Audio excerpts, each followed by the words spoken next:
And welcome back. Well, we often talk about how traveling the world can be good for our mental health and our physical health, but sometimes travel hiccups like bad weather, other factors out of your control, it makes people downright cranky. So joining us now is travel expert, it's Brandon Blewett. He says the behaviors that we see in airports are not random and then often reflect the stress, the uncertainty, and the fatigue that we have on the job as well. Good to have you here, Brandon.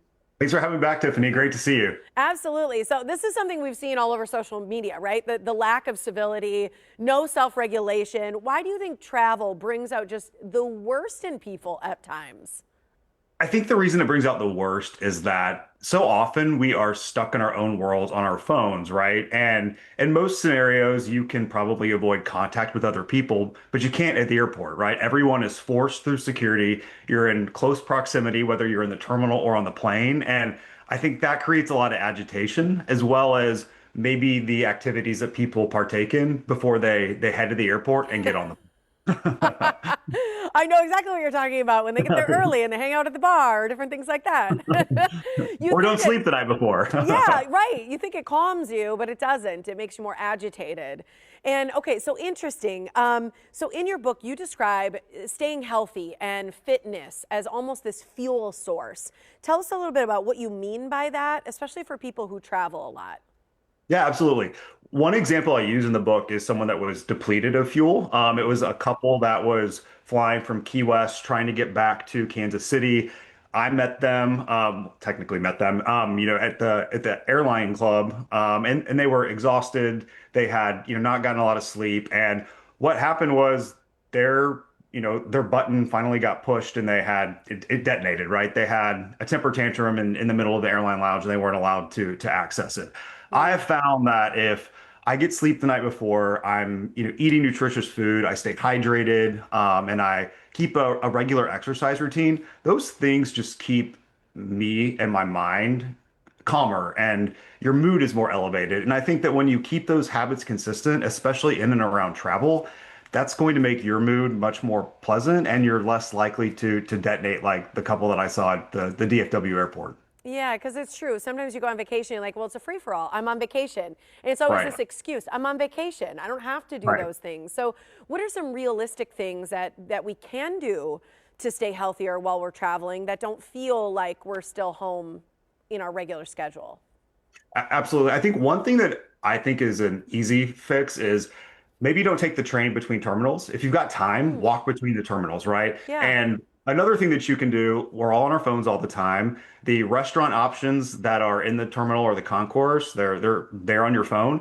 Take a look at what's available and make a decision on what you're going to order before you get there. I think that helps, eliminate the temptation of the Cinnabon that may be calling your name, when you get through You TSA. smell it and you got to have it. Right, exactly, exactly. If you've got something locked and loaded, sometimes you can even pre-order. I bet if you pre-order it, you're going to go to that particular restaurant. But I always think it's great to pack things that are healthier, jerky, protein bars or go-tos. You can pack, fruit and, snack pack vegetables like carrots to take through security. And then, so long as you're not going to be in the terminal for hours upon hours, you can wrap a sandwich or a wrap in tinfoil and take that through security. So I think there's also things you can bring from home that are not as difficult as you might think.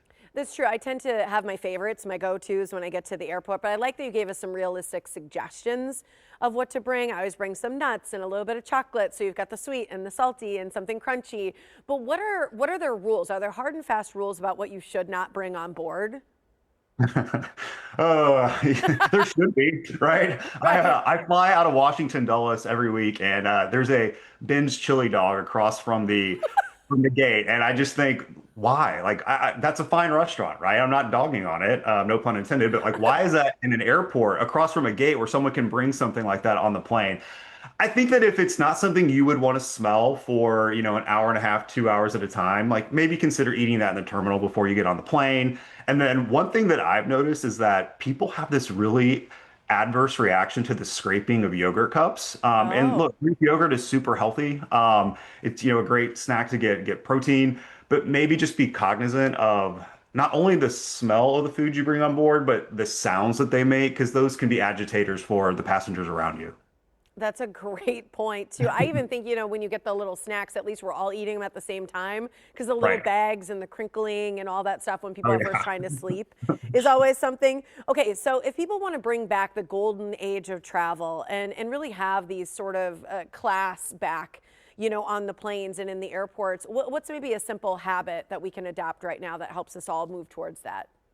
I think getting sleep the night before your flight, so preparing ahead of time, not packing at the last minute to where you're pulling an all-nighter. I think getting sleep, being hydrated, and eating before you head to the airport is going to do a lot to elevate your mood. And when everybody's in a better mood, I think some of the things that are annoying, they'll fall off your back, right? And I think one last thing that I always tell people is I'm not saying be creepy and make eye contact with everyone like you're trying to start conversations, but if you do bump into someone or something happens, there's a lot that a polite head nod or a smile or a, mouthing I'm sorry can do so that we are not seeing these viral reactions and people are actually just behaving like human adults during the air travel process. Yeah, it's that ripple process. If you make it positive as a ripple instead of this negative ripple, you're doing so much just very simply. Brandon, these were great suggestions. Good to have you here.